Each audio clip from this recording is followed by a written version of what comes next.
Hey guys, what up? Mike here with Laker Talk. So, D'Angelo Russell's been balling a little bit. I'm not going to lie. He's making me look bad, actually. I've been talking about him, ragging on him, and it seems like every time I put out a video, he comes out and have a good game. Like the first video I put out, calling him a bust, he came out and shot 17 points. You know, even when I called out Kobe, I said Kobe needs to retire at All-Star break. He came out and had that 31-point game. So, I don't know. I can't even win. But I'm not going to lie. You guys know my gripe. You know, I wanted Jahlil Okafor, so I'm kind of nitpicking on D'Angelo Russell, and a lot of it is unfair. But here's the thing: I've been listening to my Laker family, and I've been studying D'Angelo Russell a little bit lately, and I'm not gonna lie, he's improving, and I like what I saw yesterday. I really looked at it from a detailed standpoint. Defensively, D'Angelo Russell was getting after it yesterday. If you watched the game against the Pistons, right? He only played 22 minutes. It was a blowout. So Byron Scott took him out because the first of a back-to-back, you always take out your starters and kind of rest them for the next day. So I understand what Byron Scott was doing there, so only playing him 22 minutes because we got to play Toronto tonight, in a back-to-back. So we need him to be fully rested. But he played 22 minutes. But I like what I saw from D'Angelo Russell. He attacked some fast break. He pushed the ball. He showed some quickness, and I like, D'Angelo Russell's a good shooter. I'm not going to lie. He's a good shooter. And one of the things about NBA players, they always improve their jump shots. Every single NBA player improved their jump shots, okay? So the fact that he can shoot now, he's only going to be a better, really good shooter later on.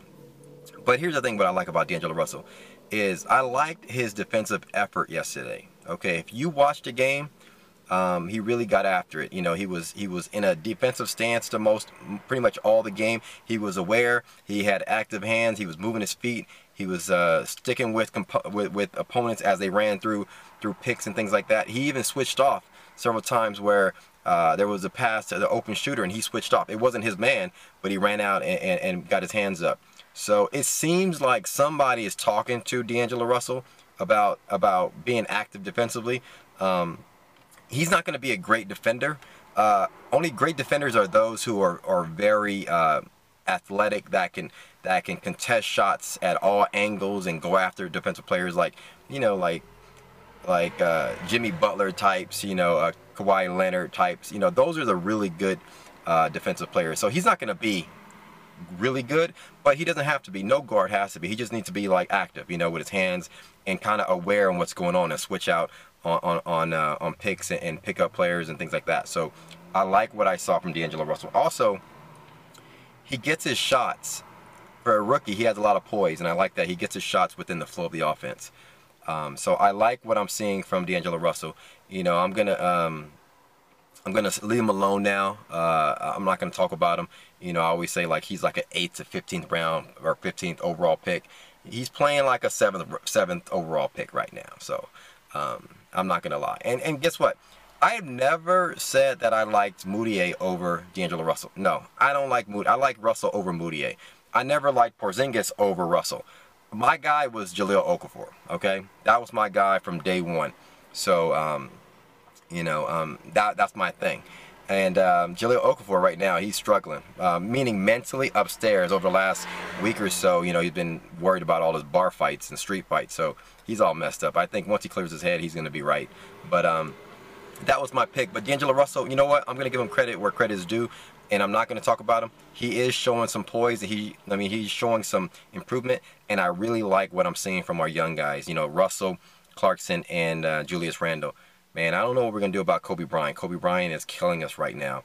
I shot a video not too long ago about I think he needs to retire at Christmas or All-Star break. Guess what? That's not looking too much like something that's a ridiculous statement, So he's just killing us right now. I don't know if it's illness or he cannot.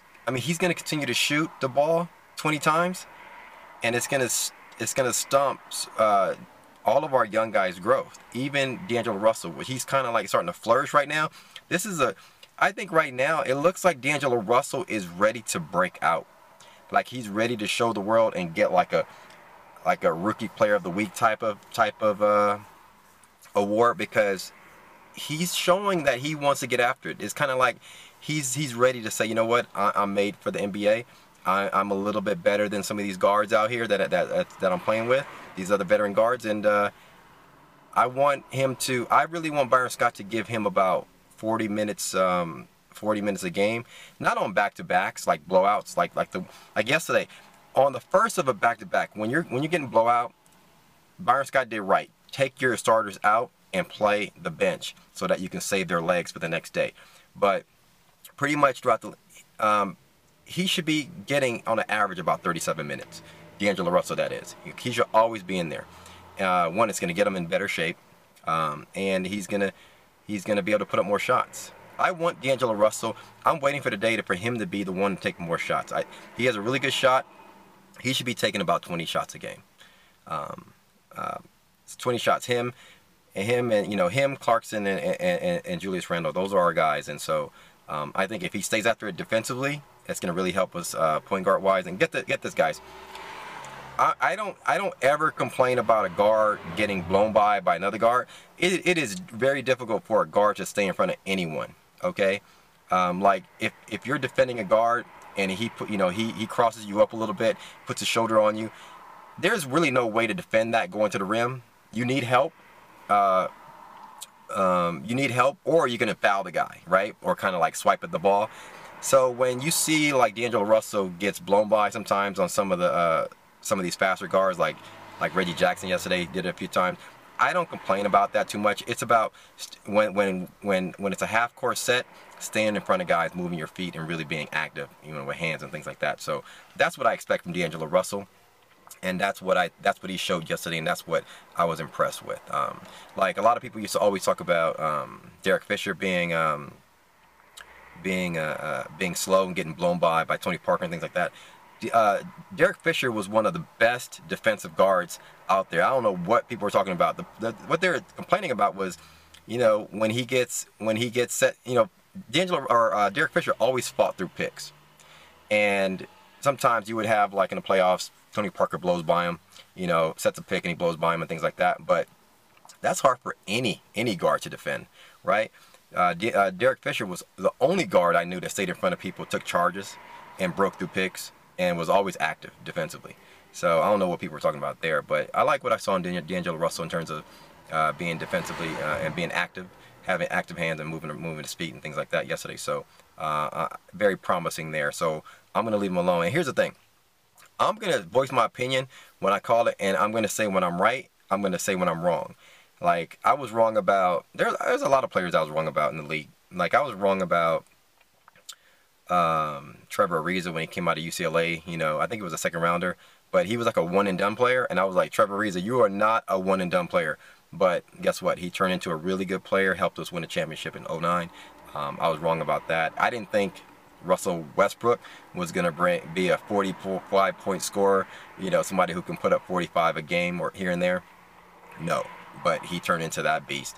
And I was wrong about O.J. Mayo. I thought O.J. Mayo was going to be a superstar, but he wasn't. So yeah, there's times where I'm wrong, and I could be wrong about DAngelo Russell. The verdict's still out. He's still young. Got to let him, flourish and let him play. We got to get Byron Scott out of there, and we also got to get Kobe out of there before we really see the full potential of DAngelo Russell. So those are my thoughts, guys. I know it's kind of long, but hit me up. Let me know what you think. And subscribe to my YouTube channel, and hit me up in the comments, and follow me at Twitter, Mike at Mike Sports LA. All right, hit me up. Peace.